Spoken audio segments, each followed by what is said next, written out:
हाँ, hello student. नया topic start करते हैं। Equation of chord. तो आपने एलिप्स में इक्वेशन ऑफ कॉर्ड में देखा है x y a plus y upon b theta one plus theta two by two, और यहाँ पर theta one minus theta two by two. तो हाइपरबोला में थोड़े से चेंज हैं। तो हाइपरबोला में जो चेंजेज है वो बता देता हूँ। हाइपरबोला तो पहला चेंज, ये एंगल एक दूसरे में स्विच हो गए जो कॉस के अंदर थे, और यहाँ पर माइनस आ गया है। आपको जो इसी फॉर्मेट में याद करना है, कैसे आया क्या आया सब भूल जाओ, ठीक है। तो इसे नोट कर लो, याद कर लो, और आगे हम अपने नए टॉपिक पर चलते हैं। चलो अब पढ़ते हैं लाइन एंड हाइपरबोला। तो जैसे कि आपको पता है 3 केस बनते हैं। एक केस तो ये हाइपरबोला दिया है और ये लाइन है जो इसको दूर से जाती है। दूसरा ये इसे कट करके जाती है, और तीसरा ये इसे टच करके जाती है। तो टच करके मैं ये केस बना रहा हूँ। और आपकी जो लाइन है, लाइन मैंने फिलहाल मान लिया y बराबर एम एक्स प्लस सी, ये हमारी लाइन है जिसके बारे में बात कर रहे हैं। दूसरा होता है तुम्हारा कर्व। तो हमारा जो कर्व है उसे मैंने ऐसे से रिप्रेजेंट किया। तो मेरा जो कर्व है वो आएगा x square upon A square minus y square upon B square equal to 1। तो क्या होगा इस केस में, अगर हम बात करेंगे तो c बराबर आएगा c equal to plus minus root के अंदर A square plus M square minus B square. याद कर लो, जब ये कट कर रही है तो इस केस में आएगा c is less than root के अंदर mod of c less than root के अंदर A square M square minus B square. क्यों? आपको याद होगा इलिप्स और हाइपरबोला की इक्वेशन में क्या चेंजेस थे। तो इलिप्स हाइपरबोला में सिर्फ इतने चेंजेस थे कि बी स्क्वायर को माइनस बी स्क्वायर कर दिया गया था। तो हाइपरबोला की इक्वेशन में जो प्लस बी स्क्वायर था, हाइपरबोला के लिए माइनस बी स्क्वायर हो गया। तो ये आपको कंडीशंस हैं, जो आपको याद रह जाए तो अच्छी बात है, नहीं तो कोई दिक्कत ही नहीं है। तो A square M square minus B square. तो आपको जो फोकस करना है मेन, वो टेंजेंसी पर करना है। तो ये तीसरा केस है टेंजेंट का। तो याद रखो, जब भी वो टेंजेंट होगी तो c बराबर प्लस माइनस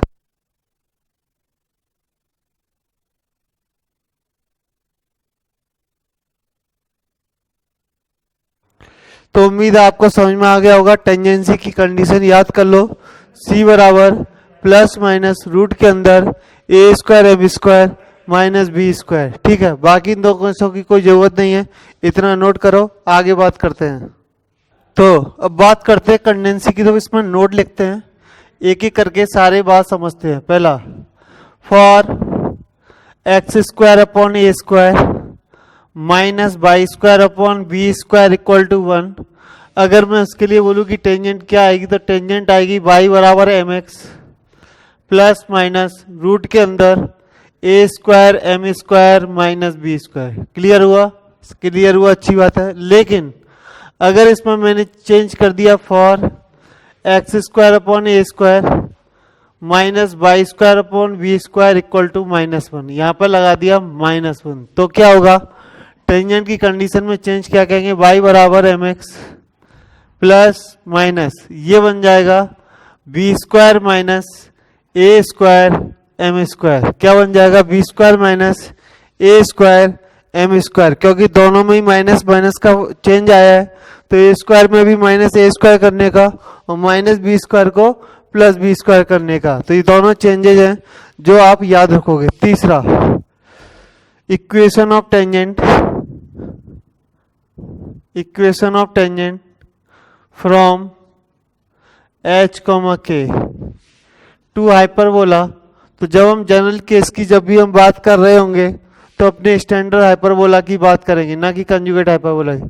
तो वो भी मैं लिख देता हूँ x square upon A square minus y square upon B square equal to 1। तो हम इस वाले केस में हाइपरबोला की बात कर रहे हैं, तो क्या कंडीशन आएगी, चलो पुट करते हैं। तो के बराबर या के माइनस एम एच बराबर प्लस माइनस रूट के अंदर A square M square minus B square. Clear है? हम चाहें तो दूसरे के लिए भी कंडीशन निकाल सकते हैं। स्क्वायर बहुत साइड कर लो, तो ये होएगा K square plus M square H square minus ए स्क्वायर। क्लियर है? सारी चीजें क्लियर कर रहा हूँ। -2mh और माइनस का इधर जाएगा प्लस बी स्क्वायर बराबर 0। तो मैं क्या कर रहा हूँ, एच स्क्वायर के स्क्वायर को यहाँ से मिटा के इधर लिख देता हूँ प्लस के स्क्वायर बराबर 0। चलो ये तुम्हारी कंडीशन आ गई। अगर कोई एक्सटर्नल पॉइंट h के दिया है तो उसको इसमें हम पुट कर दो h के को, और आपकी m में जो क्वाड्रेटिक आएगी m की 2 वैल्यू निकल आएंगी। अब आपसे बोले कि equation of director circle, equation of director circle. तो डायरेक्टर सर्किल की इक्वेशन अगर आप निकालना चाहते हो तो आपको पता होना चाहिए m1 into m2 equal to कितना होता है, इक्वल टू होता है -1। तो m1 इंटू m2 आएगा b square plus k square, b square plus k square divide by h square minus A square equal to -1। इसे आगे सॉल्व करने पर ये हो जाएगा b square plus k square बराबर minus h square plus a square. तो ये बनेगा h square plus k square बराबर a square minus B square. अब इसे हाइपरबोला से कंपेयर करिए, हाइपरबोला के सॉरी इलिप्स से कंपेयर करिए। इलिप्स के अंदर डायरेक्टर सर्किल हुआ करता था h square plus k square equal to a square plus b square. तो जैसा कि मैंने स्टार्टिंग में बताया, सारी जगह जहां भी प्लस बी स्क्वायर है वो माइनस बी स्क्वायर में कन्वर्ट करना है। ऐसा क्यों? क्योंकि ऐसा इक्वेशन के अंदर हुआ है। इक्वेशन में यहाँ प्लस हुआ करता था और बी स्क्वायर को माइनस बी स्क्वायर किया, इस माइनस को यहाँ से उठा के यहाँ पे लिखा है। तो इक्वेशन में जितना चेंज हुआ है तो हाइपरबोला की कंडीशनों में भी उतना ही चेंज हुआ है। क्लियर है? तो उम्मीद है इसका डायरेक्टर सर्किल आप याद कर सकते हो। इतना आपके भेजे में चला गया होगा, जल्दी से नोट करिए और पॉइंट डिस्कस करते हैं। चलो एक और पॉइंट कि हाइपरबोला और कॉन्जुगेट हाइपरबोला, इनके बीच कोई भी कॉमन टेंजेंट नहीं निकल के आएगी। आप कहोगे कैसे? तो दोनों के सी को इक्वेट करके आप देख लो, एम की कोई रियल वैल्यू आ जाए तो मुझे बता देना। दूसरी बात मैं पहुंचे पॉइंट से दे देता हूं। आपकी टेंजेंट है y बराबर M X plus minus root के अंदर A square M square minus B square. तो यहां से सुनो, तो रूट के अंदर जो भी नंबर है, हमने सुना था, बचपन से सुन रहे हैं कि ये नंबर कैसा होना चाहिए, ग्रेटर देन इक्वल 0। तो इसका मतलब ये हुआ कि जो एम स्क्वायर है वो होना चाहिए greater than equal B square upon ए स्क्वायर। मतलब जो मॉड एम है वो कैसा होना चाहिए, greater than equal B by A. तो जो एम की स्लोप है वो एम से बड़ी बी बाई ए। ठीक है, ये आपको मतलब बी बाई ए से बड़ी होनी चाहिए। जब आप कॉन्जुगेट हाइपरबोला के लिए बात करोगे तो कॉन्जुगेट हाइपरबोला की इक्वेशन होती है बी स्क्वायर माइनस ए स्क्वायर एम स्क्वायर। तो वहां से कंडीशन आएगी mod m greater than mod of m less than equal B by a. Clear है? वहां से भी यही निकल के आएगी, लेकिन b by a less than equal तो पॉसिबल नहीं है। बी और ए अगर इक्वल कर लिए तो ऑब्वियसली बात है वो कैसे रेक्टेंगुलर हाइपरबोला बन जाएगा। उस केस में जो तुम्हारी बी वाई ए जो कि टेंजेंट की स्लोप पॉसिबल नहीं है। क्यों नहीं है? क्योंकि बी वाई ए जो स्लोप है वो असमटोट की इक्वेशन होती है। तो मैंने बताया था इसके लिए जो हाइपरबोला के लिए असमटोट है x square upon A square minus y square upon B square equal to 0। ये दो लाइन है x upon a minus y upon b और x upon a plus y upon b. इस लाइनों की जो स्लोप है वो बी वाई ए के इक्वल है। जो स्लोप अगर बी वाई ए के इक्वल है तो मतलब ये असमटोट की स्लोप है, ना कि टेंजेंट की स्लोप है। असमटोट कर्व से के अप्रोक्स पास से निकलती है लेकिन कभी टच नहीं करती, तो टेंजेंट की स्लोप बी वाई ए नहीं हो सकती। इसलिए दोनों कर्वों में कोई भी कॉमन टेंजेंट नहीं आ सकती। उम्मीद है इतना समझ में आया होगा। नोट करिए, क्वेश्चन करेंगे। चलो अब हम बात करते हैं टेंजेंट की। तो टेंजेंट पर तो सबसे पहला एट x1 कॉमा y1। तो अब इसमें पहले हाइपरबोला पे भी देखेंगे और CHB पे साथ ही साथ देखेंगे ताकि हमें बार बार मेहनत नहीं करनी पड़े। तो इक्वेशन है तो अच्छा, इसमें भी मैं केस 1 लेके चल रहा हूँ। केस 1 अब कैसे चलो इसमें भी मैं केस 1 टाइप 1 और टाइप 2 में दोनों ही डिस्कस कर देता हूँ। टाइप 1 और टाइप 2।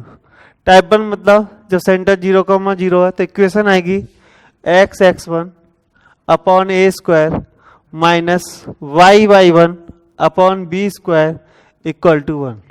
टाइप 2 देख लेते हैं इसके अंदर। टाइप 2 वो जब तुम्हारा सेंटर 0,0 ना होके h, k है तो बनेगा ये X minus H into X one minus H upon A square minus Y minus K into Y minus Y one minus K upon B square equal to 1। ये केस आपको पता है कॉन्जुगेट हाइपरबोला के केस में X X one upon A square minus Y Y one upon B square equal to -1 आएगा। ये चीज यहां से कॉपी कर लेना, इक्वल टू -1। कॉपी कहां से करना, इतना कॉपी करके यहाँ पे दोबारा लिख देना, आपको समझ में आ जाएगा। दूसरा है विद स्लोप m, विद दूसरा केस है विद स्लोप m। जब m स्लोप की बात कर रहे हैं तो ये आएगा y बराबर mx प्लस माइनस रूट के अंदर a square m square minus B square, यहां पर आएगा y बराबर mx प्लस माइनस रूट के अंदर बी स्क्वायर माइनस ए स्क्वायर एम स्क्वायर। क्लियर है, समझ में आ रहा है, अच्छी बात है।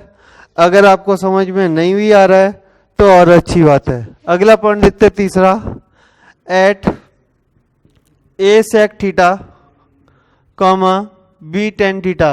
ये क्या है, ये हाइपरबोला का पैरामीट्रिक कोऑर्डिनेट है जो कि आपको ऑलरेडी बताया हुआ है। तो यहां से आएगा एक्स सेक थीटा, ए के नीचे कट हो जाएगा तो ए माइनस वाई टेन थीटा, एक बी नीचे कट हो चुका है तो एक बी नीचे बचा equal to 1।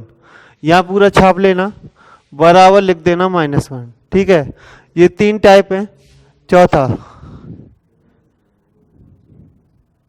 Eight H comma के, एच कॉमा के ये एक्सटर्नल पॉइंट है जिस पर मुझे टेंजेंट की इक्वेशन निकालनी है। तो क्या करने का, तो तुम्हारा जो इलिप्स है y बराबर, तो इसमें लिखने का k बराबर M H plus minus root के अंदर A square M square plus B minus B square, और इसका प्रोसीजर लिख देना सॉल्व